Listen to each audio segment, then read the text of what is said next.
देखो एंट्रोपी चल रही थी, उसी के आगे का टॉपिक है ये ताप व आयतन के फलन में एंट्रोपी। यूनिट सेकंड है थर्मोडायनेमिक्स है, ठीक है।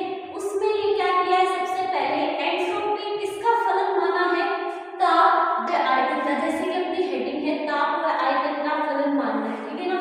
तो इसको ऐसे लिखा S बराबर S T और B ब्रैकेट में। अब इसको क्या करेंगे हम लोग, इस समीकरण का अवकलन करेंगे, ठीक है। तो ds आ जाएगा और साथ में क्या होगा, एक बार ताप के थ्रू करेंगे और एक बार आयतन का करेंगे। जब ताप का अवकलन करेंगे तो आयतन को स्थिर रखेंगे और जब आयतन का अवकलन करेंगे तो ताप को स्थिर रखेंगे, ठीक है। तो यहाँ क्या आ जाएगा, डेल x बटे में डेल t, v को क्या कर लिया, स्थिर रख लिया और जिसका डिवाइड किया उसी का मल्टीप्लाई करेंगे तो dt आ जाएगा, प्लस में del x upon del v। ताप को स्थिर रखा, एक बार आयतन को स्थिर रखा और एक बार ताप को स्थिर रखा, ठीक है। और डेल v और dv, इसको इक्वेशन दे दिया फर्स्ट। अब इसी प्रकार जैसे एंट्रोपी ताप और आयतन का फलन है होता है, उसी प्रकार जो इंटरनल एनर्जी है, जो आंतरिक ऊर्जा है, वो भी किसके, ताप और आयतन का फलन माना है, ठीक है। फिर इसका अवकलन किया है, सेम इसी तरह से करेंगे। एक बार ताप का करेंगे जब आयतन को स्थिर रखेंगे और जब आयतन का करेंगे तब ताप को स्थिर रखेंगे, ठीक है। और जो डिवाइड करेंगे उसी का मल्टीप्लाई करेंगे, डेल टी तो dt, ठीक है, डेल v तो dt, ठीक है। इसको इक्वेशन सेकंड दे दिया।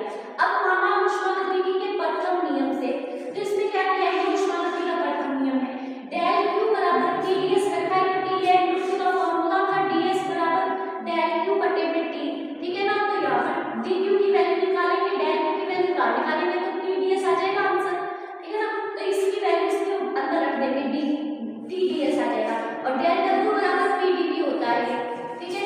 तो इसमें ऐसे लिख देंगे डेल w बराबर Pdv, ठीक है, चुंगी लगा के लिख लेना।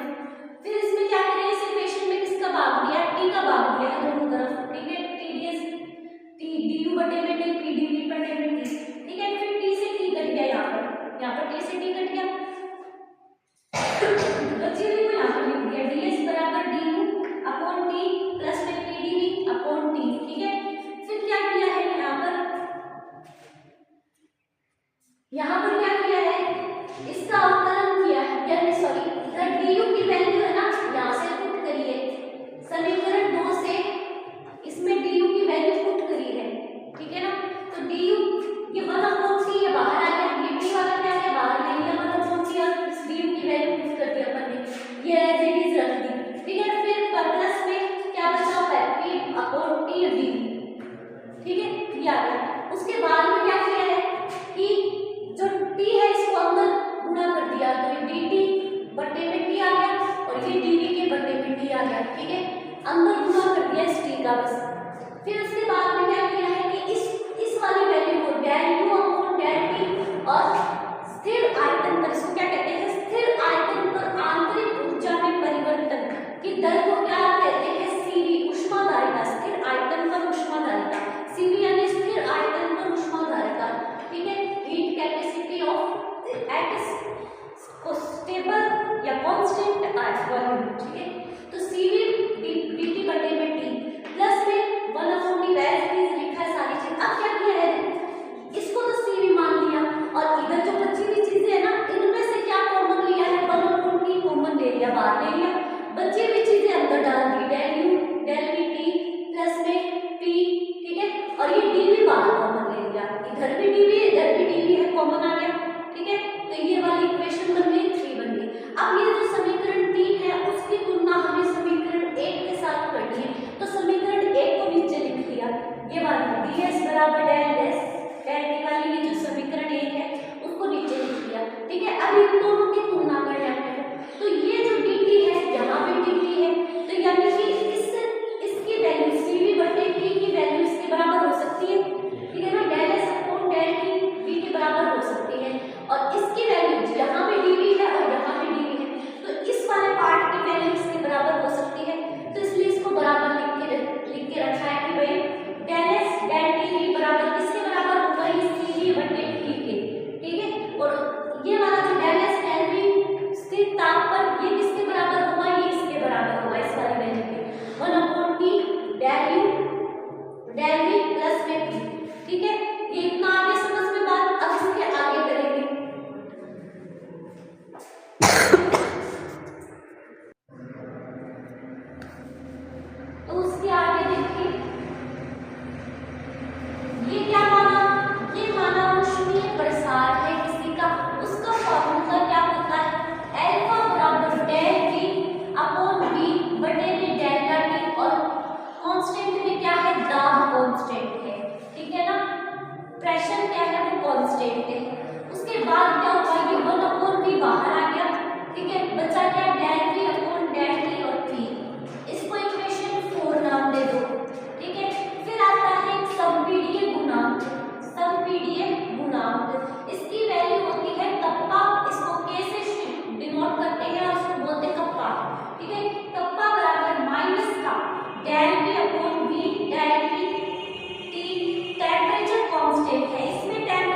कांस्टेंट में क्या आएगा, टेम्परेचर, ठीक है ना।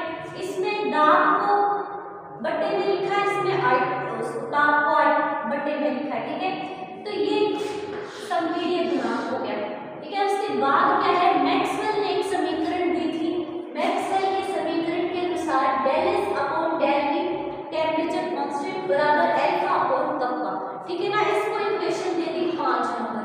अब समीकरण 5 का मान समीकरण 1 में रखने पर, अब दो समीकरणों की तुलना की थी पीछे, उसमें क्या था, ds बराबर, एक इक्वेशन तो ये थी cv dt upon t plus में 1 upon t del u upon में del v, t temperature constant और प्लस में p, ठीक है ना। एक इक्वेशन तो ये थी और एक इक्वेशन ये थी, ds बराबर del s upon del t v dt plus में del s del v temperature constant और dv।